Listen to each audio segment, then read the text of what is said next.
இரண்டாவது அதிகாரம். இப்படி இருக்க கர்த்தர் தயவுள்ளவர் என்பதை நீங்கள் ருசித்து பார்த்து உண்டானால் சகல துர்குணத்தையும் சகலவித கபடத்தையும் வஞ்சகங்களையும் பொறாமைகளையும் சகலவித புறன்பூசலையும் ஒழித்துவிட்டு நீங்கள் வளரும்படி புதிதாய் பிறந்த குழந்தையை போல திருவசனமாகிய கடந்தமில்லாத ஞானப்பாலிலே வாஞ்சியாய் இருங்கள். மனுஷரால் வளர்க்கப்பட்டதையும் தேவனால் தெரிந்து கொள்ளப்பட்டதும் வெளியேறப்பட்டதுமாய் இருக்கிற ஜீவனுள்ள கல்லாகிய அவரிடத்தை சேர்ந்தவர்களாகிய நீங்களும் ஜீவனுள்ள கற்களை போல ஆவிக்கேற்ற மாளிகையாகவும் இயேசு கிறிஸ்து மூலமாய் தேவனுக்கு பிரியமான ஆவிக்கேற்ற பலிகளை செலுத்தும்படிக்கு பரிசுத்த ஆசாரிய கூட்டமாய் கட்டப்பட்டு வருகிறீர்கள். அந்தபடியே இதோ தெரிந்து கொள்ளப்பட்டதும் வெளியேறப்பட்டதுமாய் இருக்கிற மூலைகளை சீயோனில் வைக்கிறேன். அது மேல் விசுவாசமாய் இருக்கிறவன் வெட்கப்படுவதில்லை என்று வேதத்தில் சொல்லி இருக்கிறது. ஆகையால் விசுவாசிக்கிற உங்களுக்கு அது வெளியேறப்பட்டது. கீழ்ப்படியாமல் இருக்கிறவர்களுக்கோ வீடை கட்டுகிறவர்களால் தள்ளப்பட்ட பிரதான முளைக்கல்லாகிய அந்த கல் இடறுதலுக்கு ஏதுவான கல்லும் விடுதலுக்கு ஏதுவான கண்மலையும் ஆயிற்று. அவர்கள் திருவசனத்திற்கு கீழ்ப்படியாதவர்களாய் இருந்து இடறுகிறார்கள். அதற்கென்றே நியமிக்கப்பட்டவர்களாய் இருக்கிறார்கள்.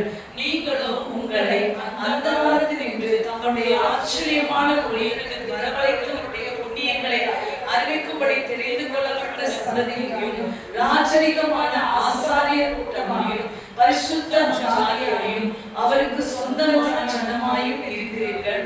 முன்னே நீங்கள் தேவனுடைய ஜனமாய் இருக்கவில்லை, இப்பொழுதே அவருடைய ஜனங்களாய் இருக்கிறீர்கள். முன்னே நீங்கள் இரக்கப்பட்டவர்களாய் இருந்தீர்கள், இப்பொழுதே இரக்கம் பெற்றவர்களாய் இருக்கிறீர்கள். பிரியமானவர்களே, அந்நியர்களும் பரதேசிகளுமாய் இருக்கிற நீங்கள் ஆத்துமாவுக்கு விரோதமாய் போர் செய்கிற மாம்ச இச்சைகளை விட்டு விலகி புறஜாதிகள் உங்களை அக்கிரமக்காரர்கள் விரோதமாய் பேசும் விஷயத்தில் அவர்கள் நற்கிரிகளை கண்டு அவற்றை நிமித்தம் சந்திப்பினாலே தேவனை மகிமைப்படுத்தும்படி நீங்கள் அவருக்குள்ளே நல் நடக்கை உள்ளவர்களாய் நடந்து கொள்ளுங்கள் என்று புத்தி சொல்லுகிறேன்.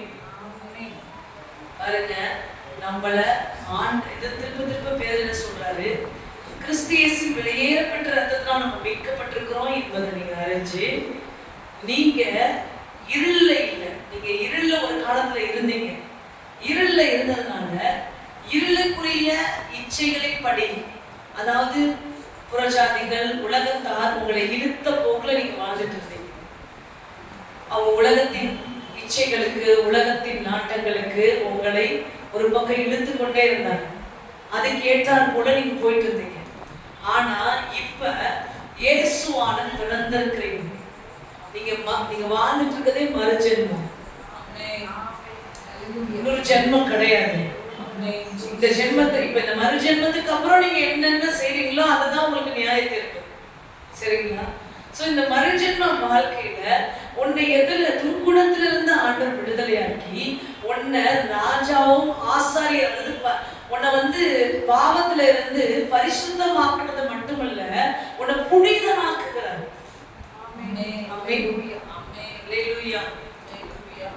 பாவத்திலிருந்து பரிசுத்தமாகிறது பிறக்கிறது. அதற்கப்புறம் அவருடைய வார்த்தை அவரு போல நீங்க வாழ ஆரம்பிக்க நீங்க என்ன ஆகுறீங்க?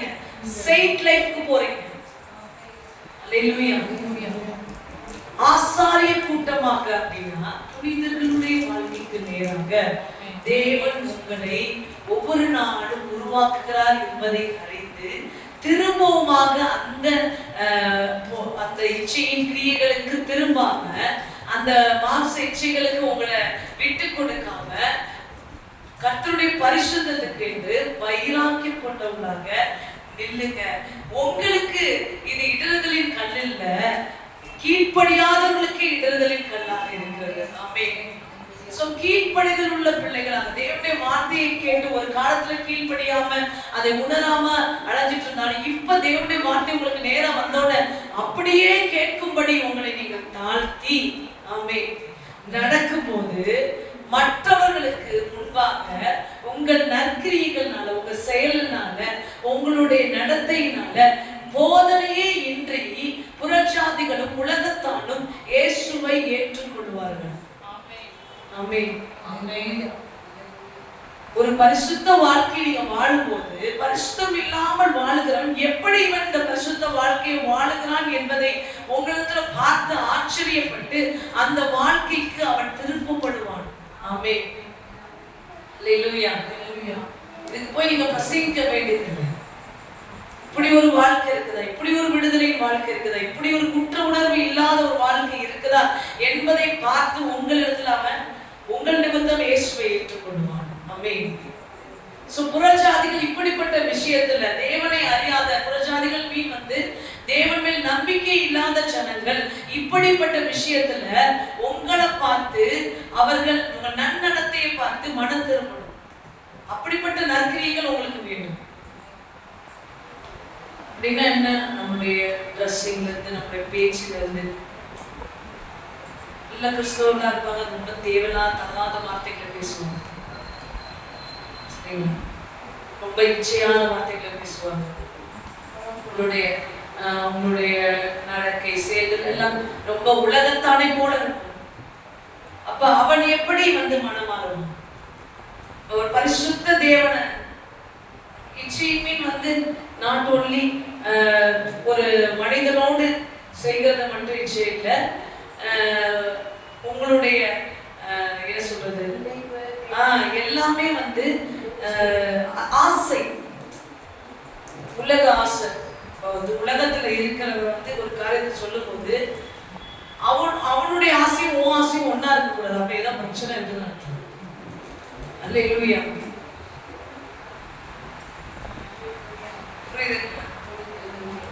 அவன் ஆசை உலகத்துக்குரியதா இருக்கணும், உன் ஆசை பரலோகத்துக்குரியதா இருக்கணும். அப்பதான் நீ மறுஜென்ம வாழ்க்கையில வாழ்ந்துட்டு இருக்க, இயேசு உள்ள ஏற்றுக்கொண்டு வாழ்ந்துட்டு இருக்க. அவன் ஒரு காரியத்தை பார்த்து, ஒரு துன்பத்தை பார்த்து சிரிக்கிறான், உனக்கு அழுகு வரணும். ரெண்டு பேருக்கு பயங்கர டிஃபரன்ஸ் இருக்கும். உலகத்துல இருக்கிறவனுக்கும் கிறிஸ்துவினால் மறுபடியும் பிறந்தவனுக்கும் எப்படி டிஃபரன்ஸ் இருக்கும் அப்படின்னா, பார்க்க தெரியாதவங்க ஒரே கண்ணு ஒரே முக்கு எல்லாரும் ஒரே மாதிரி இருக்கும். ஆனா அவனுடைய செயல்கள், நற்கிரியைகள், அவனுடைய பேச்சு, அவனுடைய நடத்தை, அதுதான் இயேசுவை பிரதிபலிக்கும். ஆமென். இதுதான் நம்ம அடுத்து பார்க்க போறோம். சோ நம்ம இச்சை அடக்கம் உள்ளவர்களாக இருக்க வேண்டும் என்பதை பேதுரு திரும்ப சொல்லுகிறார். உலகத்தின் இச்சைக்கும் நம்முடைய ஆசைக்கும் வித்தியாசம் இருக்கிறதை கர்த்தர் நமக்கு வெளிப்படுத்துகிறவராய் இருக்கிறார். ஆமென். அல்லேலூயா. அடுத்த 13வது வசனத்தை நம்ம வாசிக்கலாம். நீங்கள் மனுஷருடைய கட்டளைகள் செய்து கொள்ளுங்க. நீங்கள் மனுஷருடைய கட்டளைகள் யாவற்றுக்கும் கர்த்தர் நிமித்தம் கீழ்ப்படியுங்கள். மேலான அதிகாரம் உள்ள ராஜாவுக்கானாலும் சரி, தீமை செய்கிறவர்களுக்கும் ஆக்கினையும் நன்மை செய்கிறவர்களுக்கும் புகழ்ச்சியும் உண்டாகும்படி அவனால் அனுப்பப்பட்ட அதிகாரிக்கானாலும் சரி கீழ்ப்படியுங்கள். நீங்கள் நன்மை செய்கிறதுனாலே புத்தியீன மனுஷனுடைய அறியாமையை அடக்குவது தேவனுடைய சித்தமாய் இருக்கிறது. சுயாதீனம் உள்ளவர்களாய் இருந்தும் உங்கள் சுயாதீனத்தை துர்க்குணத்திற்கு மூடலாக கொண்டிராமல் தேவனுக்கு அடிமைகளாய் இருங்கள். எல்லாரையும் கனப்படுங்கள், சகோதரத்துக்கு அன்பு கூறுங்கள், தேவனுக்கு பயந்திருங்கள், ராஜாவை கனப்படுங்கள். வேலைக்காரரை அதிக பயத்துடனே உங்கள் எஜமானுக்கு கீழ்ப்படிந்திருங்கள். நல்லவர்களுக்கும் சாந்த குணமுள்ளவர்களுக்கும் மாத்திரமல்ல, முரட்டு குணமுள்ளவர்களுக்கும் கீழ்ப்படிந்திருங்கள். ஏனெனில் தேவன் மேல் பற்றுதலாய் இருக்கிற மனசாட்சியின் நிமித்தம் ஒருவன் அநியாயமாய் பாடுபட்டு உபத்திரவங்களை பொறுமையாய் சகித்தால் அதுவே பிரதியாய் இருக்கும். நீங்கள் குற்றம் செய்து அடிக்கப்படும் போது பொறுமையோடு சகித்தால் அதனால் என்ன கீர்த்தி உண்டு? நீங்கள் நன்மை செய்து பாடுபடும் போது பொறுமையோடு சகித்தால் அதுவே தேவனுக்கு முன்பாக பிரதியாய் இருக்கும். இதற்காகவே நீங்கள் அழைக்கப்பட்டிருக்கிறீர்கள். ஏனெனில் கிறிஸ்துவ உங்களுக்காக பாடுபட்டு நீங்கள் தம்முடைய அடிசுவடுகளை தொடர்ந்து வரும்படி உங்களுக்காக மாதிரியை பின் வைத்து போனார். அவர் பாவம் செய்யவில்லை, அவருடைய வாயிலே வஞ்சனை காணப்படவும் இல்லை. அவர் மையப்படும் போது வைக்கப்படும், பாடுபடும் போது பயமுறுத்தப்படும், நியாயமாய் தீர்ப்பு செய்து தம்மை ஒப்புக் கொடுத்தார். நாம் பாவங்களுக்காக செத்து நீதிக்காக விதைத்திருக்கும்படி அவர் தம்மை தமது சரீரத்தில் நம்முடைய பாவங்களை சிலுவையின் மேல் சுமந்தார். அவருடைய தழும்புகளால் குணமானீர்கள். சிதறண்ட ஆடுகளை போலிருந்தீர்கள். இப்பொழுதோ உங்கள் ஆத்துமாக்களுக்கு மெய்வரும் கண்காணிமானத்தில் திருப்பப்பட்டிருக்கிறீர்கள். ஆமென். திரும்பவும் பேதுரு சொல்றது என்னன்னு பார்த்தீங்க அப்படின்னா, ஆண்டவரிடத்துல நீங்க திருப்பப்பட்டிருக்கிறீங்க. ஆண்டவரை போல பாடுகள் உங்களுக்கு இருக்கிறது. எப்படிப்பட்ட பாடுகள்? இப்ப இயேசு கிறிஸ்து இந்த உலகத்தின் அதிகாரத்துக்கு கீழ்ப்படிய வேண்டிய அவசியம் இல்லை. ஏன்னா அவருக்கு பரலோக அதிகாரமே இருக்கு, உலகத்தின் மேலே அதிகாரம் இருக்கு. அப்பதான் சீஷர்கள் கேட்கும் போது இயேசு சொன்னாரு, நான் கேட்டா இப்ப தூதர்களை அனுப்பி இவர்கள் கையில இருந்து என்ன தப்பு வைக்க மாட்டாரு ஆண்டவர். ஆமா, தப்பு வைக்க நினைச்சா தப்பு வைக்க கூட வராது. ஆனா நான் இப்படி செய்ய வேண்டியது, இப்படி என்னுடைய முன்மாதிரியை வைத்து போக வேண்டியது அவசியமா இருக்குது. ஆமென். சோ இங்க என்ன சொல்லப்பட்டது? நமக்கு மேல் அதிகாரியா இருக்கிறவங்க, நமக்கு அதிகாரியின் மேல் அதிகாரம், நமக்கு மேல் அதிகாரம், நமக்கு மேல யாருக்கெல்லாம் ஆண்டவர் அதிகாரம் வச்சிருக்காங்களோ அவங்களுக்கு அவங்க கெட்டவங்களா இருந்தாலும் நல்லவங்களா இருந்தாலும் இயேசுவை நீ விசுவாசித்தது மொத்தம் அவங்களுக்கு கீழ்ப்படிதல். ஆண்டவராகிய இயேசுவே நீங்க ஒரு குற்றமே செய்யல, அப்படி உங்களை திட்டினாலும் கஷ்டப்படுத்தினாலும் நீங்க அமைதெல்லாம் பொறுத்திருங்க. அப்படி பொறுத்திருக்கிறதுனால உங்களுக்கு பலன் மிகுதியா இருக்கு. பேங்க் அக்கௌண்ட் நேர அதிகமாகிற மாதிரி பரலோகத்துல உங்களுக்கு பலன் அதிகமாகும். அல்லேலூயா. ஏன்னா நானும் அப்படிதான் இருந்தேன். எந்த பாவம் இல்ல, வஞ்சனை இல்ல. ஆனா உனக்காக இந்த அதிகாரத்துக்கு உட்பட்டு இருந்து நான் இதையெல்லாம் சகித்தேன். அதனால நீ குணமான. ஆமென். நன்மை பிறந்துச்சு. சோ நீ சகிக்கிறதுனால கண்டிப்பா நன்மை பிறக்கும். ஆமென். அல்லேலூயா. அல்லேலூயா. அதனால உனக்கு மேல இருக்க அதிகாரம் அவங்க எப்படிப்பட்டவங்களா மேல இருக்கிறாங்க அதுக்கு கர்த்தர் பார்த்து கொடுங்க. மூர்க்க குணமா இருக்கிறாங்கன்னா கூட பரவாயில்ல, அவங்க வையும் போது பதில் வையா. அல்லேலூயா. ஸ்தோத்திரம் சொல்லிட்டு ஆண்டவரே ஸ்தோத்திரம் ஆண்டவரே அப்படின்னு சொல்லிட்டு அவர்களுக்காக நீ ஜெபம் பண்ண ஆரம்பி. எப்படி அவங்களை தண்டிக்கணும்னு கிடையாது, அவர்கள் அன்பாக மாறணும், அவர்கள் ஆண்டவரின் சாயலாய் மாறணும். இப்ப நம்ம ஆண்டவருடைய அதிகாரத்துக்குள்ள இருக்கிறதுக்கு நம்ம எப்பயுமே தயாரா இருக்கிறோம். ஏன் அப்படின்னா அவர் அன்பானவர், அவர் நம்மளை காயப்படுத்த மாட்டார், அவர் நம்மளை அரவணைப்பாரு. அதனால கர்த்தருடைய அதிகாரத்துக்கு கீழ்பட்டு இருக்க அவர் நல்லதுதான் செய்வாரு, அவர் நம்ம காயப்படுத்த மாட்டாரு, நமக்கு ஆறுதலா இருக்கிறாரு. சோ நம்ம எப்பயுமே ரெடி ஆண்டவர் அதிகாரத்துக்கு கீழே இருக்கிறது. ஆனா இங்க என்ன சொல்லப்படுது? இவன் வந்து ஒரு துர்க்கணமாக, ஒரு மூர்க்கத்தனமாக, கோபமாக அப்படிப்பட்ட அதிகாரியா இருக்கா. அவனுக்கு கீழ்படி என்ன விசுவாசிக்கிற நிமித்தம் என்ன நீ ஃபாலோ பண்ற. அதுக்கு ரொம்ப பெஸ்ட் எக்ஸாம்பிள் தானியேல் தான் எடுத்துக்கணும். ஷாத்ராக் மேஷாக் ஆபேத்நேகோ எடுத்துக்கணும், யோசேப் எடுத்துக்கணும். இவங்கெல்லாம் பாத்தீங்கன்னா இவங்களுக்கு மேல இருக்க அதிகாரங்கள் கீழ்பட்டுதான் இருந்தாங்க. தவறே செய்யாத போது யோசேப்பு கீழ்பட்டு இருந்தார், தப்பிச்சு ஓடல, தண்டனைக்கு கீழ்பட்டார். ஆனா அதனாலதான் அந்த சிறைக்குள்ளதான் இந்த பாடம் வந்திருக்காங்க. ராஜ அரண்மனையில எப்படி போய் பார்க்க முடியும்? இந்த டிவைன் மீட்டிங்க ஆண்டவர் அரேஞ்ச் பண்றதுக்கு இந்த ஒபீடியன்ஸ் காரணமா இருந்துச்சு.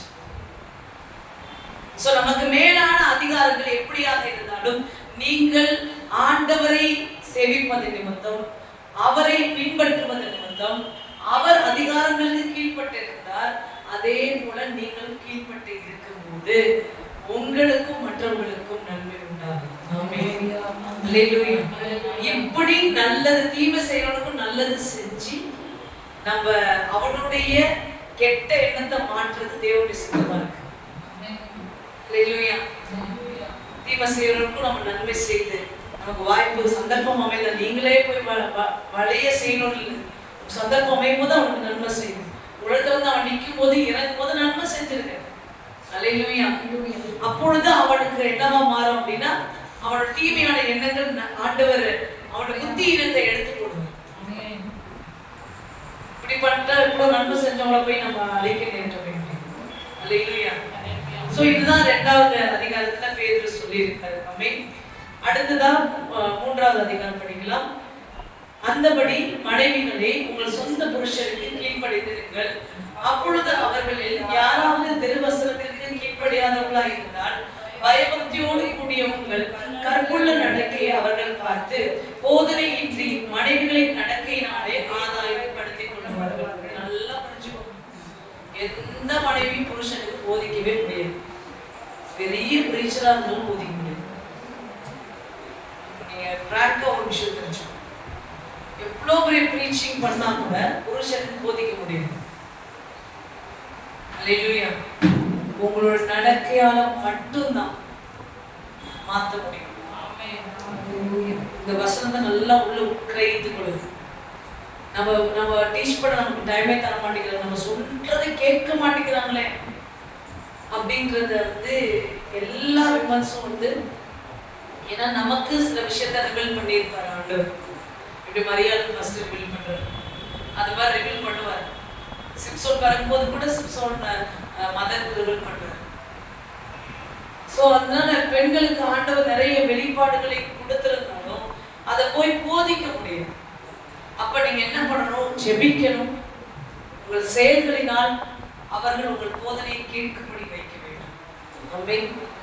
அதுதான் இங்க சொல்லப்படுது. 3வது வசனம். மயிரின் சேர்ந்துக்கோங்க. மயிரின் பின்னி பொன் ஆபரணங்களை அணிந்து உயர்ந்த வஸ்திரங்களை உடுத்திக் கொள்ளுதல் ஆகிய புறமான அலங்கரிப்பு உங்களுக்கு அலங்காரமாய் இராமல் அழியாத அலங்கரிப்பாய் இருக்கிற சாந்தமும் அமைதலும் உள்ள ஆவியாகிய இருதயத்தில் மறைந்திருக்கிற குணமே உங்களுக்கு அலங்காரமாய் இருக்க கடவுது.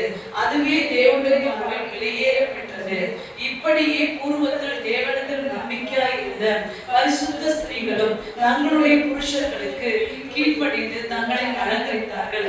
அந்தபடியே சாராள் ஆபிரகாமை ஆண்டவன் என்று சொல்லி அவனுக்கு கீழ்ப்படிந்திருந்தால் நீங்கள் நன்மை செய்த ஒரு ஆபத்துக்கும் பயப்படாது இருப்பீர்களானால் அவனுக்கு பிள்ளைகளாய் இருப்பீர்கள்.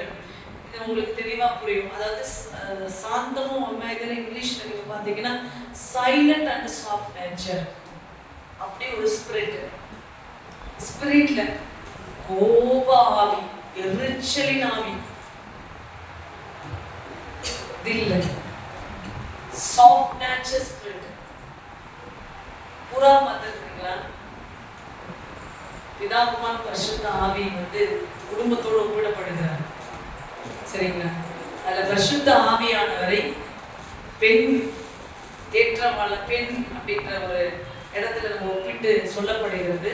சரிங்களா? புறா எப்படி கர்ச்சிக்குதா?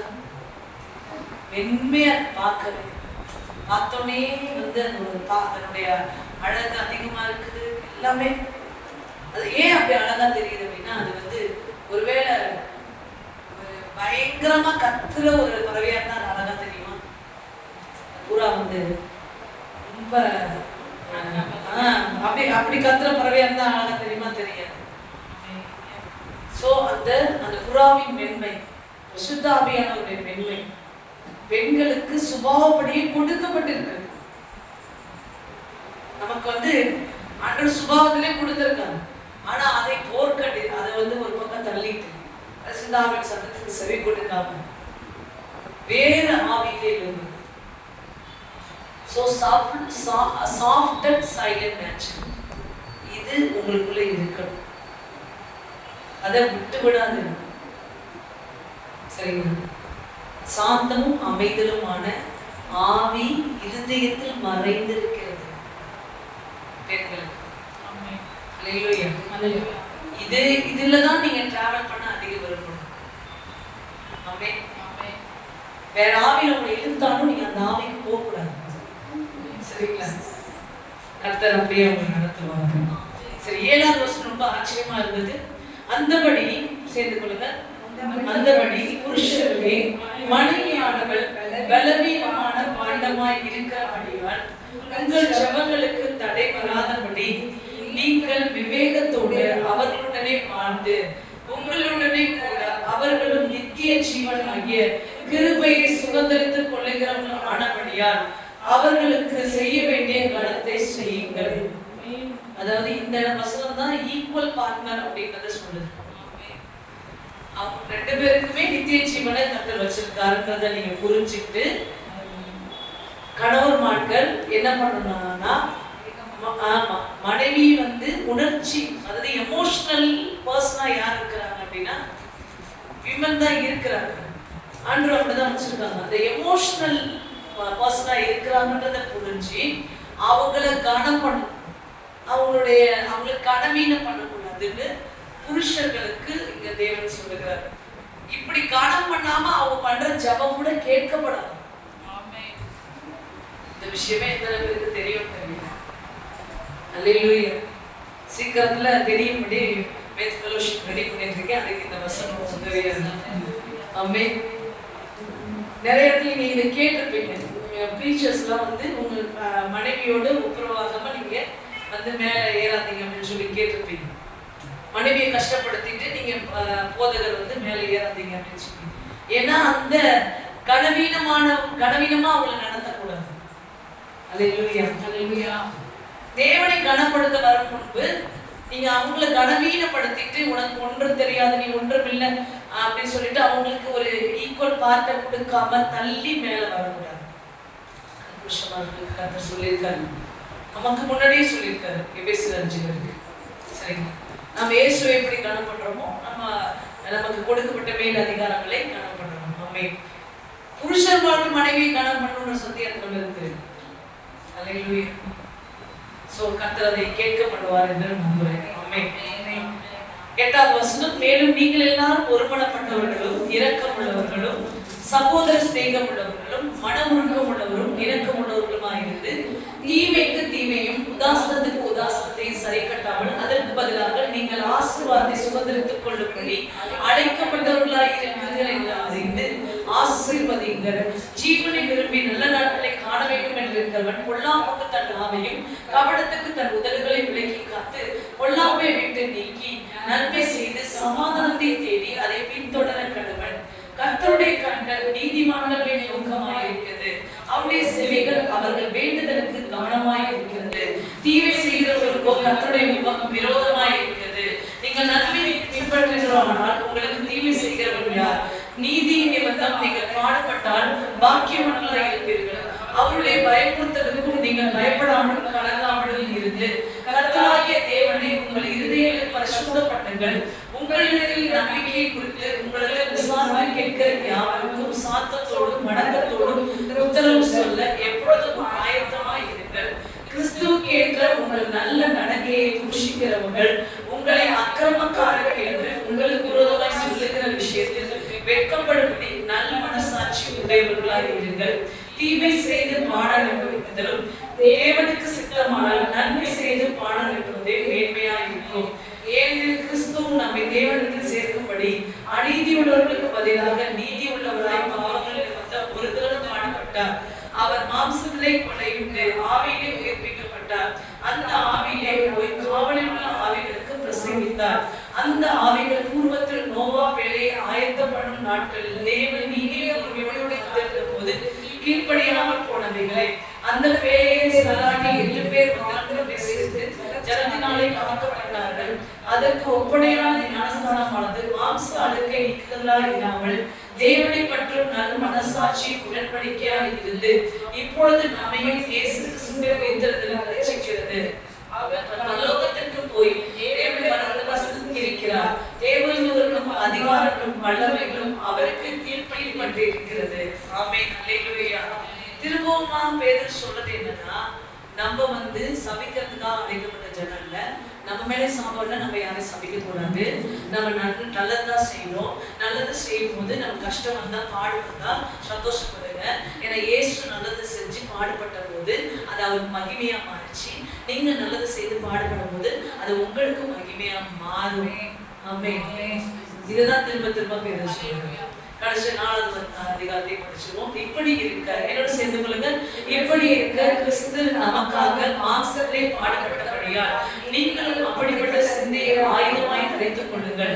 ஏனென்றால் மாம்சத்திலே பாடுபடுகிறவர்கள் நீ மாம்சத்திலும் காலம் வரைக்கும் மனுஷனுடைய இச்சைகளின்படி பிழைக்காமல் தேவனுடைய சித்தத்தின்படி பிழைக்கத்தக்கதாக முன்பாக பாவங்களை விட்டு ஓய்ந்திருப்பான்.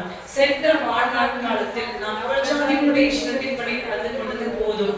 அப்பொழுது நாம் காம விகாரத்தையும் துர்விச்சைகளை நடப்பித்து மதுபானம் பண்ணி களியாட்டு செய்து விலை கொண்டு அருவருப்பான விக்கிரகங்கள் ஆராதனை செய்து வந்தோம். அந்த துன்மார்க்க உலகிலே அவர்களோடு கூட நீங்கள் விழாமல் இருக்கிறதுனால் அவர்கள் ஆச்சரியப்பட்டு உங்களை தூஷிக்கிறார்கள். உயிரோடு இருக்கிறவர்களுக்கும் மரித்தவர்களுக்கும் நியாயத்திற்கு கொடுக்க ஆயத்தமாய் இருக்கிறவர்களுக்கு அவர் கணக்கு ஒப்புவிப்பார்கள். எதற்காகவே மரித்தோரானவர்கள் மனுஷர் முன்பாக மாம்சத்திலே ஆக்கினைக்குள்ளாக்கப்பட்டிருந்தோம். தேவன் முன்பாக ஆவியிலே பிழைக்கும்படி அவர்களுக்கு சுவிசேஷம் அறிவிக்கப்பட்டது. எல்லாவற்றிலும் முடிவு சமயமாயிற்று. ஆகையால் தெளிந்த புத்தியுள்ளவர்களாயிருந்து ஜெபம் பண்ணுவதற்கு ஜாக்கிரதை உள்ளவர்களாயிருங்கள்.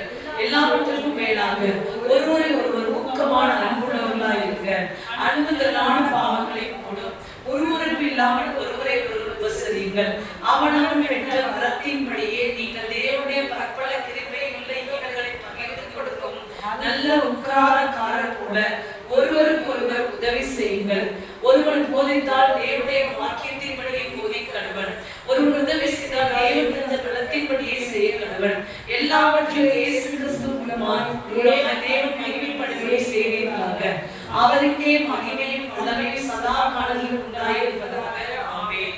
பிரியமானவர்களே, உங்களை சோதிக்கும்படி உங்கள் நடுவில் பற்றி இருக்கிற அக்கினியை குறித்து ஏதோ புதுமை என்று திகையாமல் கிறிஸ்துவின் மகிமை வெளிப்படும் போது நீங்கள் களிக்கூர்ந்து மகிழும்படியாக அவருடைய பாடுகளுக்கு நீங்கள் பங்காளிகளானால் சந்தோஷப்படுங்கள். நீங்கள் கிறிஸ்துவின் நாமத்தின் நிமித்தம் நிந்திக்கப்பட்டால் பாக்கியவான்கள். ஏனென்றால் தேவனுடைய ஆவியாகிய மகிமையுள்ள ஆவியான உங்கள் மேல் இருக்கிறார். அவராலே தூஷிக்கப்படுகிறார், அவர்களாலே தூஷிக்கப்படுகிறார், உங்களாலே மகிமைப்படுகிறார். ஆதலால் உங்களில் ஒருவர் கொலைவாதகனையாவது திருடனையாவது பொல்லாங்கு செய்தவனையாவது அந்நிய காரியங்கள் தலையிட்டு கொண்டவனையாவது பாடுபடுகிறவனாய் இருக்கக்கூடாது. ஒருவன் கிறிஸ்தவனாய் இருப்பதனால் பாடுபட்டால் வெட்கப்படாமல் இருந்தால் அதனிமித்தம் தேவனை மகிமைப்படுத்த கடவன். நியாயத்திற்கு தேவனை விட்டு துவங்கும் காலமாய் இருக்கிறது. முந்தி நம்மிடத்தில் அது துவங்கினார். தேவனுடைய சுவிசேஷத்திற்கு கீழ்ப்படியாதவர்களின் முடிவு என்னமாய் இருக்கும்? நீதிமானே ரட்சிக்கப்படுகிறது அரிதானால் பக்தி இல்லாதவர்களும் பாவியும் எங்கே நிற்பான்? ஆகையால் தேவனுடைய சித்தத்தின்படி பாட அனுபவிக்கிறவர்கள் நன்மை செய்கிறவர்களாய் தங்கள் ஆத்துமாக்களை உண்மையுள்ள சிருஷ்டிகர்த்தராகிய அவருக்கு ஒப்புக் கொடுக்க கடவர்கள். ஆமென். ஹல்லேலூயா, ஹல்லேலூயா. இதுல ஆண்டவர் என்ன சொல்றாரு பேதுரு மூலமாக அப்படின்னா, அதாவது நம்ம ஒரு காலம் அதான் முன்பு பார்த்தபடி புறஜாதிகளுடைய உலகத்தாருடைய இச்சைகளின் துர்க்குணத்தின்படி நடந்தோம். திரும்பவுமாக அதுல நம்ம நடக்காம நம்ம பரிசுத்தத்துல நடக்கிறதுனால அவங்களாம் இதுல நீ சொல்லுவாங்க, இது கேட்டிருக்கீங்கன்னா இந்த சந்தோஷம் தான் அனுபவிக்காம நீ இருக்கிறது வேஸ்ட் அப்படின்னு சொல்லுவாங்க. யார் சொல்லுவா? உலகத்துல இருக்கவே சொல்லுவாங்க. இதை கூட அனுபவிக்கலன்னா என்ன வாழ்க்கை அப்படின்னு சொல்லுவாங்க. அனுபவிக்காதுக்காக உன்னை திட்டமுறை ஆரம்பிச்சோம். இதை அனுபவிக்காம நீ எப்படி இருக்குன்னு திட்ட கடிந்து கொள்ளுது. அதுதான் இங்க பேதுரு சொல்றாரு. அப்படி உலகத்தார்கள் உங்களை தூஷிக்க கூட செய்யக்கூடும். ஆனா அவன் தூஷித்தானா அதுக்கு நியாயத்திற்கு நாள்ல அவன் கடன் கொடுப்பான். நீயோ தேவனை ஆராதிக்க வந்துட்ட, இனி விக்கிரக ஆராதனையில இருக்கிற காரியங்களை நீ செய்யக்கூடாது. அல்லேலூயா. உலகத்தின் ஆராதனைக்கு நீ உன்னை தலை வணங்க கூடாது. தானியேல் சொன்னாரு பார்த்தீங்களா, பாபிலோன்ல உட்கார்ந்து கறியே கொடுக்கலனாலும் எனக்கு 10 மடங்கு பழத்தை, அதாவது கறி கொடுக்க மீன் வந்து அது ராஜா சாப்பிட்றது வந்து இந்த திராட்சை சோன்னு போய் இதெல்லாம் இருக்கும். ஸோ இப்படிப்பட்ட பானங்களை நீ எனக்கு கொடுத்து என்னை ஸ்ட்ரென்தன் பண்ண வேணாம், என்னை பலப்படுத்த வேணாம், இதெல்லாம் எனக்கு தீட்டானது, இது எனக்கு வேணாம். நீ நான் வெறும் மர கரைகளை சாப்பிட்டு நான் அந்த பலத்துக்கு வந்துடுவேன். என் தேவன் எனக்கு பலன் கொடுப்பாரு. இதுதான் நமக்குள்ள இருக்கணும்ன்றத பேதுரு சொல்லணும். நீ அந்த இதெல்லாம் அனுபவிச்சுதான் அந்த பலத்துக்கு வரணும்னு தேவனுக்கு வைராக்கியம் பாராட்டும் போது நீ பலப்படுத்தப்படுவார், நீ ஆசீர்வதிக்கப்படுவார் அப்படின்றத பேதுரு நமக்கு வெளிப்படுத்துறாரு. அதனால எப்பொழுதும் ஜெபம் பண்றதுல ஜாக்கிரதையா இருக்கு. Prayerful life. நீங்க அதிகமா வீட்டோட கம்பரிஷன் டேடியில கொடுத்தே இருக்கு. தானியேல் பாருங்க 3 வேளை ஜெபிச்சாரு. ஜெபம் பண்றதா நீங்க இந்த ஸ்ட்ராங்கா இருந்தீங்கன்னா உலகம் உங்களை இருக்கவே முடியாது. ஜெபமானது குறையும் போது உலகத்தின் பாதையில் நீங்க போக முடியும். அதே மாதிரி எதாவது டீச் பண்ணாலும் கர்த்தருடைய வார்த்தையின் படியே நீங்க டீச் பண்ணுங்க. எது செஞ்சாலும் தேவனாம மகிமைக்காக நீங்க செய்யுங்க. எது செஞ்சாலும் நன்மை செஞ்சா, நீங்க போதிச்சா, நீங்க என்ன உதவி செஞ்சாலும் தேவனாம மகிமைக்காக, தேவன் கொடுத்த பலத்துக்கு மிஞ்சி நீங்க உதவி செய்யணும். தேவன் கொடுத்த பலத்துல இருந்து நீங்க உதவி செய்யுங்க அப்படின்றதை இங்க சொல்றாங்க. அடுத்தது பாடுபடும் போது நன்மை செஞ்சு பாடுபடலாம். நீ கொலை செஞ்சு ஊழியனா, தேவனுடைய ஊழியனா இருந்து நீ கொலை செஞ்சு திருடிட்டு அதனால பாடுபட்டுக்கிட்டு கர்த்தரால பாடுபடுறேன்னு சொல்லக்கூடாது. சரிங்களா? நன்மை செஞ்சதுனால இயேசுவின் நிமித்தம் உனக்கு பாடு வந்துச்சுன்னா அது மகிமையா மாறும். நீ குற்றம் செஞ்சு பாடு வந்துச்சுன்னா அது குற்றத்தினால வந்துச்சு, அந்த பாடுக்கு மகிமை அப்படின்றதையும் பேதர் மூலம் தேவன் நமக்கு வெளிப்படுத்துகிறார். ஸோ 4 அதிகாரம் படிச்சிருக்கோம். நான் இன்னொரு அதிகாரம் படிக்கலாம்னு நினச்சேன். Time over. ஸோ நெக்ஸ்ட்டு திறப்பின் வாசலில் நம்ம ஜெபம் பண்ணிட்டு இதே மாதிரி பைபிள் ஸ்டடி கொஞ்சம் பார்த்துருவோம். ஸோ இந்த 4 அதிகாரம் திருப்பி நீங்கள் போய் வீட்டில் படிச்சுங்க. இன்னும் அநேக காரியங்கள் கர்த்தர் உங்களுக்கு வெளிப்படுத்துவார். நாங்களே போய் முடிச்சு வைக்கலாம். நன்றி இயேசுவே. இந்த